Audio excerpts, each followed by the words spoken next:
शिरूरच्या जागेसाठी शिवाजीराव आढळराव पाटलांनी आज खेडचे आमदार दिलीप मोहिते पाटील यांची भेट घेतली। त्यामुळे जुने वैरी नव्याने भेटल्याने चर्चेला उधाण आले। या भेटीने वैर संपेल का? लोकसभेचा आढळरावांचा मार्ग सुकर होईल का? पाहूयात या रिपोर्टमधून। शिरूरच्या मैदानात नव्या समीकरणांची नांदी। शिवाजीराव आढळराव आणि दिलीप मोहिते पाटलांची भेट। शिरूर लोकसभेसाठी आढळरावांची नवी रणनीती।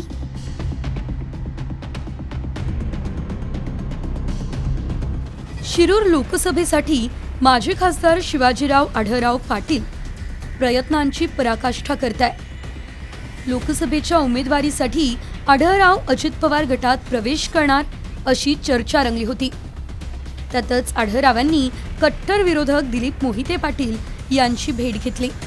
त्यामुळे शिरूरच्या मैदानात नवा ट्विस्ट आला। दोन्ही नेत्यांची बंद दाराआड जवळपास तासभर चर्चा झाली। संघर्ष हा राहणार किंवा राजकीय क्षेत्रामध्ये काम करत असताना सत्ताधारी आणि विरोधी हा संघर्ष कायमच राहतो। त्यातून ते काय कायमच तो संघर्ष घेऊन जावं असं काही नसतं।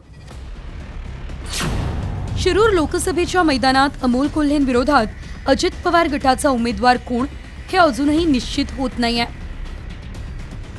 अजित पवार नाना पाटेकर यांना अमोल कोल्हे यांच्या विरोधात उतरवणार अशी चर्चा होती।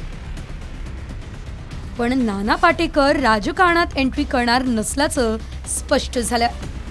त्यानंतर आढळराव पुन्हा एकदा फ्रंट फूटवर आले। म्हणूनच शिवाजीराव आढळरावांनी आपले कट्टर विरोधक दिलीप मोहिते पाटील यांच्यासोबत दिलजमाई करण्याचा प्रयत्न केलाय असं म्हटलं जातंय।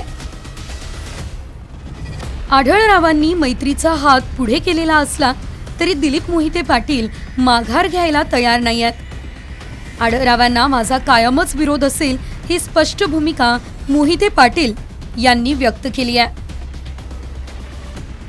उद्या आढळराव पाटलांना राष्ट्रवादीत प्रवेश दिला आणि तर काम करण्याची वेळ आली तर दिलीप मोहिते पाटील मैदानात उतरणार का?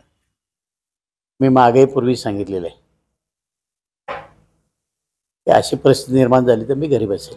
कारण मला जर पक्षाने विश्वासात घेतलं नाही, चर्चा केली नाही, पक्ष असं घरी धरून चालला की बाबा आपण देऊ त्या उमेदवाराचं सगळ्यांनीच काम केलं पाहिजे, ते माझ्या बाबतीत होणार नाही। शिवाजीराव आढळराव आणि दिलीप मोहिते पाटील यांच्या टोकाचं राजकीय वैर या आधीपासून आहे। यापूर्वी देखील खेड पंचायत समिती सत्तांतर प्रकरणावरून एकमेकांना त्यांनी विरोध केलेला। तर खेड तालुक्यातल्या विकास कामांचं श्रेय त्यावरून देखील दोघांमध्ये चांगलीच जुंपलेली होती। एकमेकांच्या विरोधकांना स्थानिक पातळीवरती बळ दिल्यानं दोघांमध्ये अनेकदा खटके उडाले। शिरूर लोकसभेच्या जागेचा गुंता दिवसेंदिवस वाढत चाललाय।